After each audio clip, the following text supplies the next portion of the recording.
ஆபிரகாமின் தேவனும் நீர்தானையா, ஈசாக்கின் தேவனும் நீர்தானையா, யாக்கோபின் தேவனும் நீர்தானையா, என்னுடைய தெய்வமும் நீர்தானையா.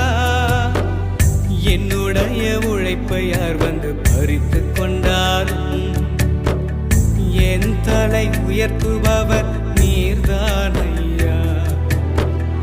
என்னுடைய உழைப்பை யார் வந்து பறித்து கொண்டாலும் என் தலை உயர்த்துபவர்